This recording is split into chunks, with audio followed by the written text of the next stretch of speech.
Hello and welcome back to the Sabbath Show. Today we've got the talking points for Everton versus Leicester. And we lost this one 2-0 at home. And this was probably a game you circle on the calendar and you say, we need to win this. Especially going into the international break, you want to be going into it with confidence and with momentum. And unfortunately, that is exactly what we didn't show on the pitch in this game. And for basically the full 90 minutes, we were dominated. And I don't know how many shots Leicester had, but the amount of shots they took probably, did them justice. I do think that they dominated the game, and rightfully so. They got a couple goals out of it. And if we talk about the goals, the first one, initially, the play came in from a cross. And which wing did it come from? The side that Seamus Coleman was guarding. And well, we paid the price. Coleman, my guy, I don't know why we didn't start Patterson. If Patterson could play 20 minutes, then I do believe he should have played the full 90. Because Harvey Barnes had it his own way pretty much the whole game. And obviously scored the second goal. But, I don't really understand why on earth he was starting. Way too much space allowed, got beat constantly, and that's how the first goal started. I'm going to give full credit to Tielemans. That goal was unbelievable. The techers on that was exceptional. And we don't even have a player on our team that can shoot. But yeah, that was pretty much the story of the game. The second goal was also a very classy finish by Harvey Barnes. But the amount of turnover in the middle of the park was just baffling to me.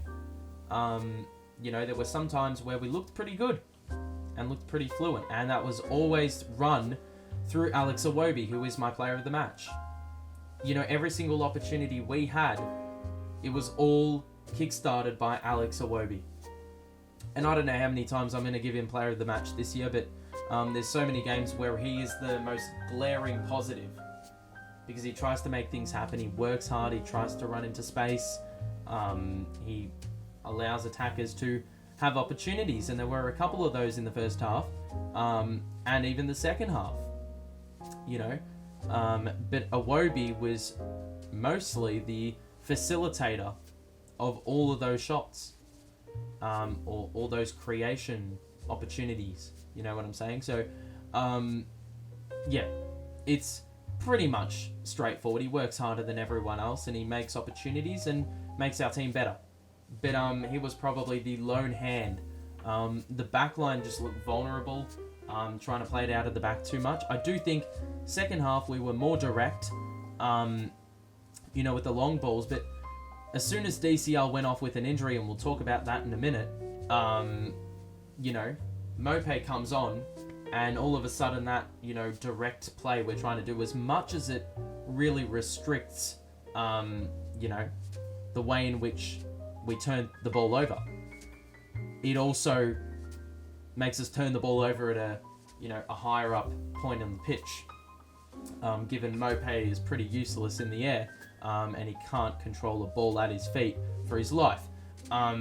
Look, even so, the second goal we conceded was a transition opportunity, and we were destroyed in terms of pace in this game. Daka is so rapid, and Cody and Tarkowski were in a little bit of strife at times in this game whenever they were faced with pace. That second goal, though, that they scored was from a transition counter-attack. And it all started with Decore. And with a really poor decision as well, mind you.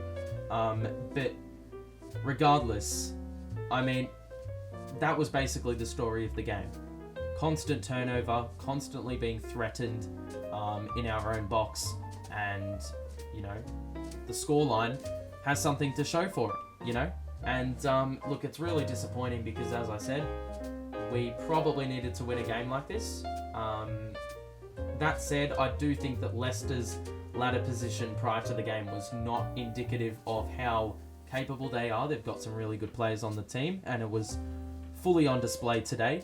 But yeah, I just think our attacking options at the moment just you know, it's no secret. We've scored 11 goals in about 15 games of league football. And, you know, it's a problem. DCL was one out with Danny Ward and couldn't score a goal. I mean, if you can't do that, then you're done. You're finished. Iwobi had one in probably the opening 5 minutes of the game, which narrowly was wide, and that could have really changed the complexion of the game if we had started on the right foot. But look, it's just really disappointing. There wasn't enough hunger. I do think Garnagay was all right in the midfield. He seemed to show a little bit of intensity and, you know, intent. He was a little bit careless in doing so, but I do think that he was, you know, he had the right mindset. But look, next game, I think we need to, you know, shuffle things a little bit. We've got Bournemouth, so potentially some opportunity for squad rotation, which makes a lot of sense. That said, the players we brought in off the bench didn't offer anything. So, you know, it is a little bit worrying. I would like to see what Ben Godfrey has to bring to the side maybe next game if he's, you know, getting back into the swing of things. I don't know how far off he is. That could be a completely idiotic statement by me. But, look, I would be very excited to see what he can offer down the line in terms of injecting this team with pace, especially, you know, coming out of the back. So, yeah, look, team was pretty poor today.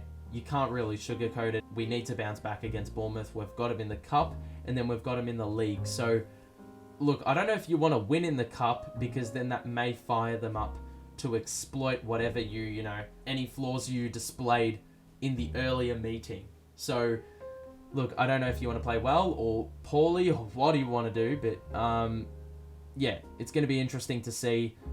Although I do know, I can say with distinction that we cannot play like we did today. You know, constantly looked overwhelmed, seemed to overcomplicate things. Passing wasn't up to scratch, aside from Iwobi, and polish and class in front of the goals, as per usual, was shit. Share your thoughts in the comments about this game. I've got nothing else to say.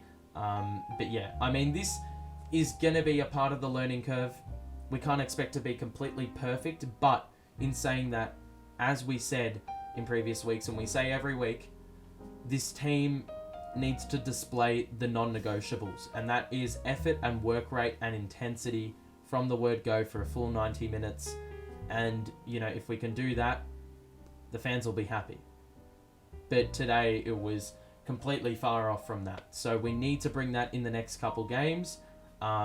You know, put our best foot forward before the international break, because obviously 6 weeks off, there's a lot to work on and a lot to do. You can reset, but we've got to, you know, put our best foot forward, because for some players, you know, that's going to be the last opportunity they will get. So I don't expect anything less. Anyway, that'll do it. Thank you for tuning in. Share your thoughts in the comments. Show your support as per usual. And that'll do it. So we'll see you in the next Talking Points video. Thank you. Have a good one. Peace out.